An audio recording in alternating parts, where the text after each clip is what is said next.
Hello and welcome to the Laws of Your Money. This is a program dedicated to protecting you from legal and financial mayhem. When it comes to personal finance, I don't think there's anything more important than legal protections. Because what does it matter how diligently I save and how brilliantly I invest if there's a 40% chance of losing assets to a long-term illness, an expensive divorce, lawsuits, con artists, and taxes? This can be capital gains taxes or estate taxes.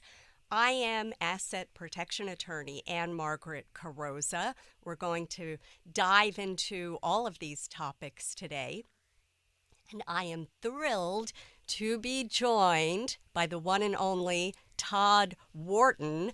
Todd is the host of FaceTime with Todd Wharton, New York City's #1 independent TV show. Welcome to the program, Todd. Thank you for having me, and how are you this morning? I'm sorry to have, I know I cut short your evening out last night. No, not at all, not at all. Very grateful to have your insight. You are out there, you're in the mix, and I'm really looking forward to having your input into the topics that we talk about. Every week, when we dig into these topics about legal issues and financial issues and family, I say that it's in the news every single day. And I want to start with ABC has announced that this year's Golden Bachelor, the series is going to start this coming week. This year's Golden Bachelor is Mel Owens. He's a former NFL player. Do you watch The Golden Bachelor? Not really. I mean, to be honest with you. Do you watch the regular Bachelor I did, franchise? like everybody else, I did. I was curious when we first started, but even though it's a reality show, it's not really reality because, I mean, it's a gift. If I'm allowed to be able to date 20 women at least, and it's legal, and I got people paying for the dates. Utah. And I could, right, and I'm not in Utah, and I could do whatever I want. I mean, that's every man's dream, and it's just not reality to me. And at the end of the day, I think it's kind of funny when the women get upset that, oh, I thought he was going to pick me. I'm like, ladies, or even with the men, you're hanging out with somebody on TV who's going out with other women at the same time. You know, I think it's almost impossible to find that love interest when you're being seen by millions of people. I think love is something that comes from the heart that only you two should know about and doesn't have to be on TV. Well, I don't think that makes for great TV, but I hear you, Todd. So this year's Golden Bachelor is in a little bit of hot water. Did you hear comments that he made when off the cuff, it might have been a hot mic moment, he said that he was going to immediately reject any of the women who were over 60 years old. So he's trying to backpedal. He's trying to backpedal from those comments. Yeah, I think it's pretty bad. I guess he's not a field goal kicker because if you're going to say something like that, you're definitely not going to get it up through the uprights. So good for him. No, a little bit of an issue there. But yeah. I think, one issue that I didn't really hear them get into last season when we saw Jerry Turner and his since failed marriage to Teresa Nist, they didn't really bring up the topic of a prenup. And I think, when we're looking at later in life marriages, we all know that the divorce statistics for all marriages is 43%. But when we get into the second marriage and third marriage realm, the statistics jump, and it's over 60% of people entering into second and third marriages that are going to be divorced. So their need for legal protections, I think, is greater than any other cohort. And when we're later in life, we are more likely to have children, right? So even if we beat the odds in a later in life marriage, it will end at death. And if we want to avoid blended family warfare, your kids fighting with my kids, you need to set out some parameters and guardrails. So chief among these has to do with where the couple is going to be living. Yeah. Is it his house? Is it her house? And what do we do to balance the competing concerns, right? If I get married later in life, my children are justifiably going to be wondering, what am I doing to ensure that their family home goes back to them upon my death? Mm-hmm. Now I have a new younger spouse who's saying, oh, put my name on the house. You know, I'm always going to take care of your children. Well, we shouldn't know that, because in my experience, in my practice, that is simply not the reality. Right. If you leave the new spouse the house, they could get dementia, right? They could have every good intention in the world. They could get remarried, right? And now my surviving spouse and his new wife, they're living in my house, and I've seen situations where the adult children can't even get in there to pick up baby pictures because they've, changed the locks. So it's like a chess game, and I really think we're on a firmer foundation when we go through all of the mental what ifs, right? Yep. To protect our loved ones. And if you put a little bit of creativity into the planning, you can achieve a great compromise. So in my trust, in my will, I should say that if I am survived by this new spouse, and there were no marital dissolution proceedings that had been started as of the time of my death,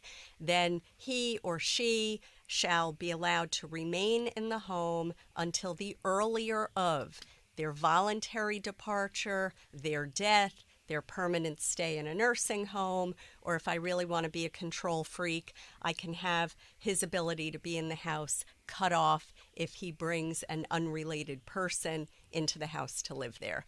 And then I can say, upon the termination of his right of occupancy, the property goes back to my children. So that's an easy compromise, an easy solution that ensures that there's going to be a roof over the head of the surviving spouse, but we're not disinheriting the adult children, right? Yeah. You must be invited to a lot of weddings. A couple, yeah. You're a very social person. I see you out there on social media, living your best life. How can people find you on social media? Instagram, Todd Wharton Official, Wharton like School of Business, WHAR, and TODDWHRTON Official, and then my website, FaceTimeWithToddWharton.com. Perfect. Okay. So the cost of the average wedding is through the roof. Yeah. It is. What would you say that you think the average wedding is across the U.S.? I mean, just based on watching TV shows and the arguments, I'm seeing weddings that can go anywhere from minimum of $50,000 to like a J-Lo wedding or Mariah at $20 million. It's unreal. And I think my attitude is with today's world is I think most people just want to be happy. And I think there are more people out there that are having a smaller wedding with people that are close to them and saving the money for the honeymoon. Because at the end of the day, the wedding's supposed to be about the bride and the groom. It's not supposed to be about everybody else. They're supposed to come and enjoy it no matter where you do it. You know, people do it in church, people do it on the beach. If you're religious or not, I always tell people God's house is Earth's house. So no matter where you get married, he's above you anyway. And if you want to get married in a building that's built by Italians, I mean, that's fine. But at the end of the day, it's God's house is Earth's house. So get married wherever you want, save the money, enjoy the Well, future. that's great advice, Yeah. but statistics indicate that people are not yet taking your advice, Todd. Of course the, not. The average cost of a wedding in the U.S. is in excess of $24,000. Oh, And okay. the saddest part about that is that most of these folks are financing part of the cost of the wedding. So, I don't like to charge a meal. When I go out to eat, I never use a credit card because I don't want to see a bill 6 weeks later Yeah. for a meal, that I ate 6 weeks ago. Right. So I'm always paying cash in a Yep. restaurant. But what does it feel like? You get home from the honeymoon and you open the credit card statement and you can't afford to pay the full balance. Yeah. Now, the interest rate on credit cards today is absolutely obscene. Astronomical. I got a notification on my Bloomingdale's credit card that the rate has jumped to 35%. It's just obscene. Yeah. I don't know how that's even legal. But if you don't get out ahead and you can't pay that thing off, you are in serious trouble. Yeah. And there is a statistic that Gen Z, and I'm sorry if it seems on the program that I'm always putting Gen Z down, but there are lots of very interesting statistics that Gen Z, 2/3 of Gen Z respondents asked, admitted to using credit cards for ordinary monthly expenses. So they're just generating a mountain of debt. So we have them with credit card debt and now student loan debt. Yep. Late last year, the pandemic era pause on student loan payments and interest and penalties, that has lifted. So now the payments are due again, and there is over $1 trillion in outstanding student loans. And when we look, at the economy, that is, one area that people aren't really talking about because the delinquencies are just now being reported to the credit reporting agencies. So the FICO scores of Gen Z have dropped more than 50 points on average year over year. So their creditworthiness is sinking, their debt on credit cards, their debt on student loans are really creating a financial strain. Not to mention the challenging employment market. This is today's business section of the New York Times. College graduates facing a blow of long-term unemployment. And a lot of this is AI driven. Yeah. They are full on taking away a lot of entry-level analyst and consulting positions across all sectors of the job market. But what are these adult children doing when faced with all of these strains? They are moving back home. And there was a recent Forbes study where 46% of parents surveyed said that their adult children have moved or have asked to move back home. Does that surprise you? No, and it kind of explains why everybody's kind of pissed off today. Forget about everything else that we know. 46%, you said, Yeah. people moving home. I mean, everything's just so expensive. I think a lot of Gen Zs are being given false information on how to save money, FICO scores.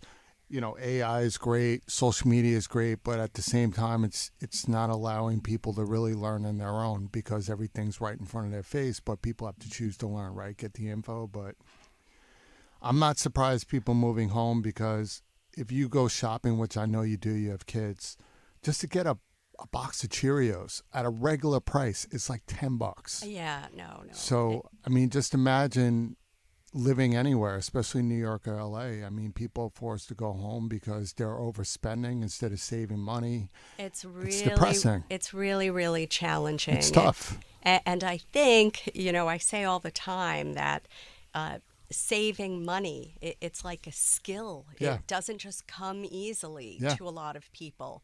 Now, are you a saver or a spender, Todd?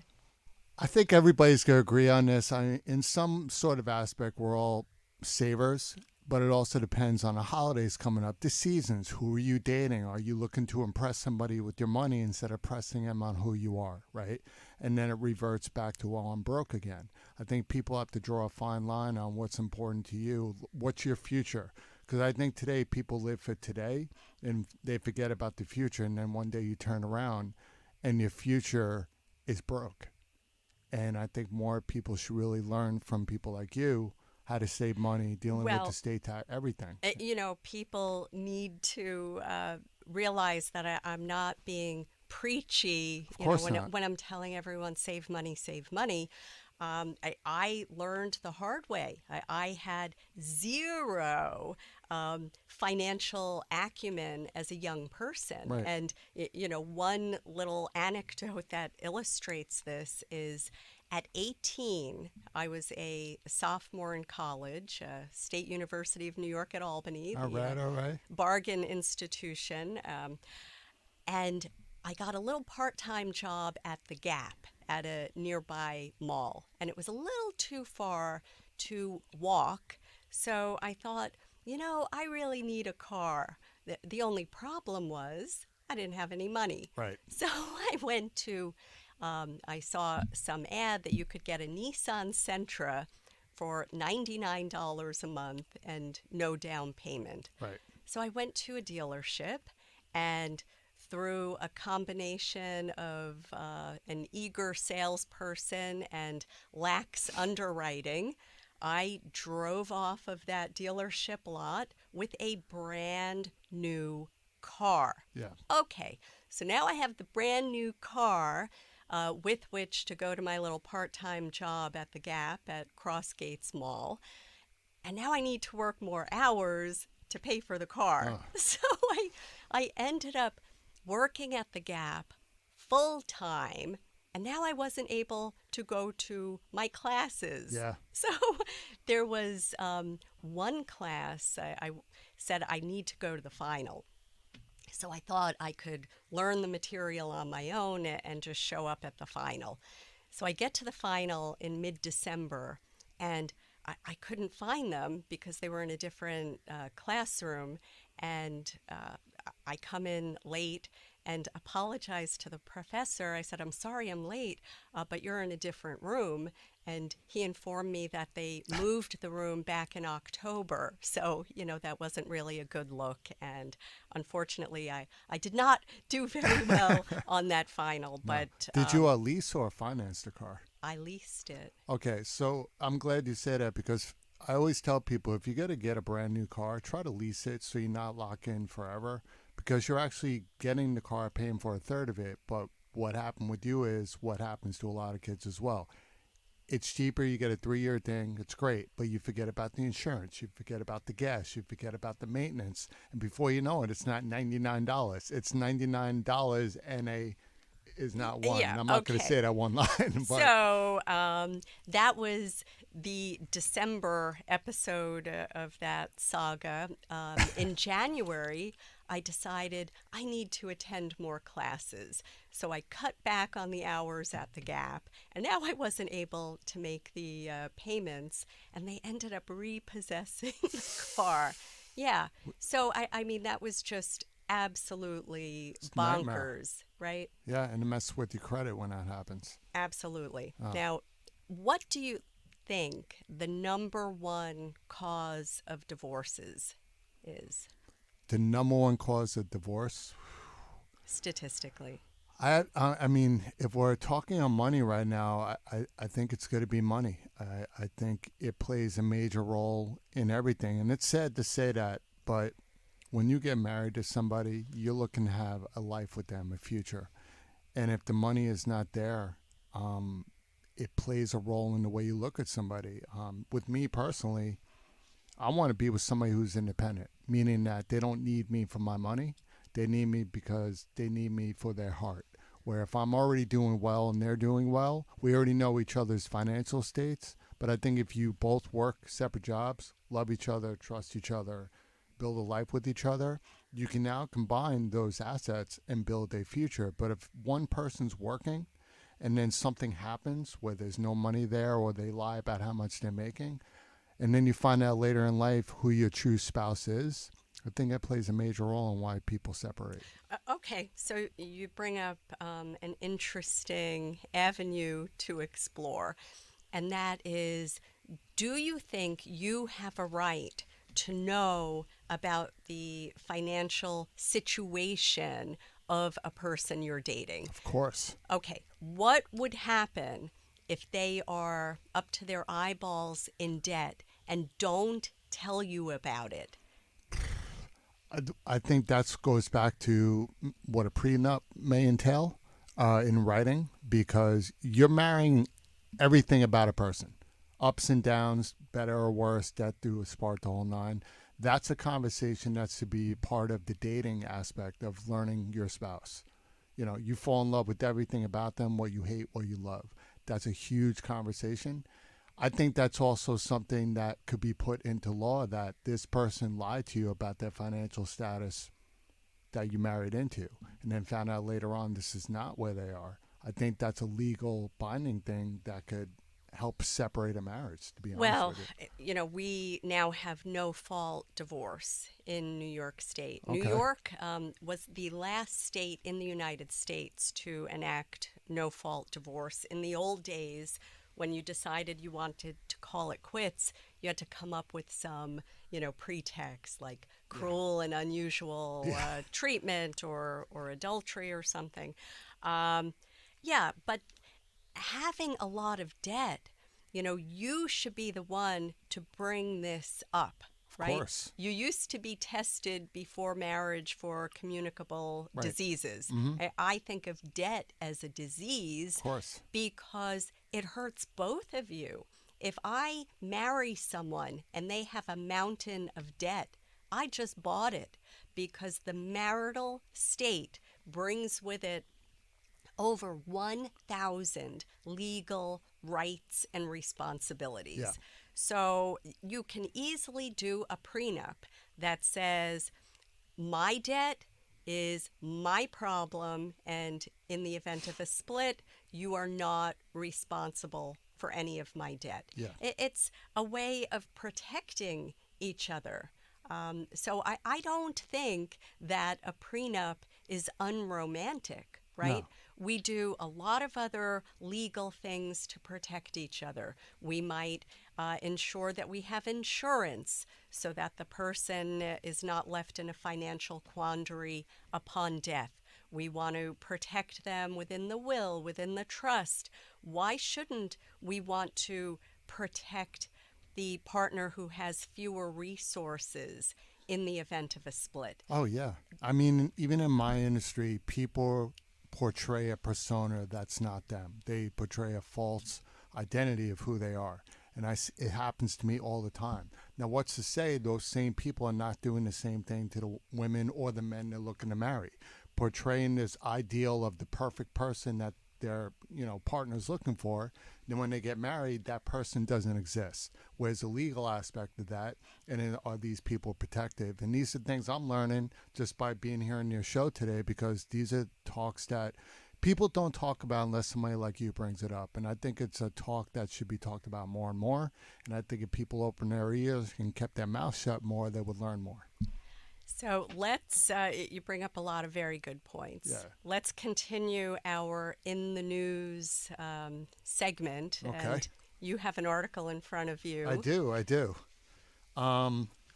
In the news segment, which we were going to bring up today. So Britney Spears was a pop icon. I'm going to say was because pop icons are somebody that built a legendary career on what people look up to become. Britney was one of those. I think she still is, Todd. I think she can be, but the problem is with all the personal things happening in her life with social media, she's bringing it out more and more and more. I think she's calling for help. And I'm a huge fan of hers. Yeah. I always will be. I am Team Britney. Yeah, I'm a huge fan of hers. I feel bad. But when you see stuff like this in the news, in social media, she's posting things. She's looking for attention. Not in a bad way. She needs help. And people are using that. And I want to see her come back because to me, she is the Madonna of our era. And I want to see her come back strong and be the Britney we always thought, the pop icon that dealt through the trials and tribulations but overcame it and became somebody that we can look up to instead of somebody that we feel bad for. Yeah, and the article that we're referring to is today's New York Post. Now, to be fair, it's a 2-page spread with lots of pictures, and I recognize a lot of these pictures as being, close to 20 years old. So, wow. I hope that things are not as grim as they were at one time.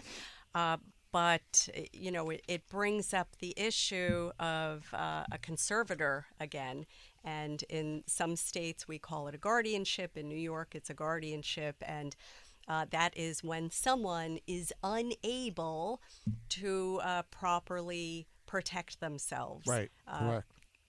That the court steps in and appoints someone. And I think, the takeaway for the rest of us is when we look at the first conservatorship trial way back when, the court asked, does she have advance directives in place? Does she have a healthcare proxy? Does she have a power of attorney?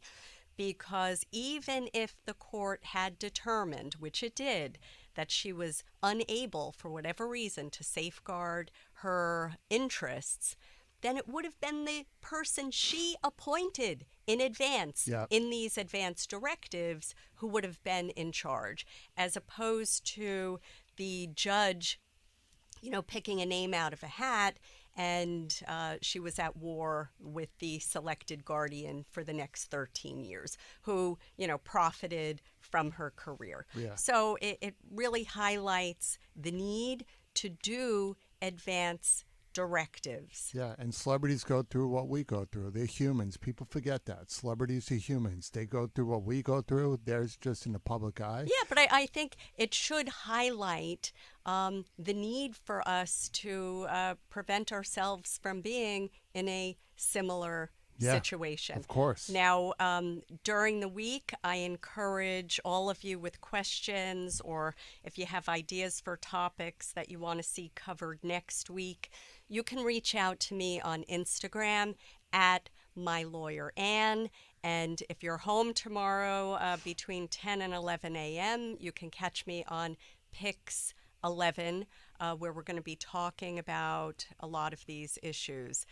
Todd, it was really, really lovely to have you on the show. Thank you. Appreciate you. And I have to say one thing with the Britney thing. I love her. There's nothing negative that I'm saying about her. What I would like to see, Britney opening for Taylor Swift on a new tour. Awesome. I think that would be iconic. 2 pop stars from the past, from the present, killing it. Love it. And Taylor has a big heart. Yes. All right. With that, thank you everyone for tuning in, and catch you next Sunday at 10:30, 710 WOR. Have a great day.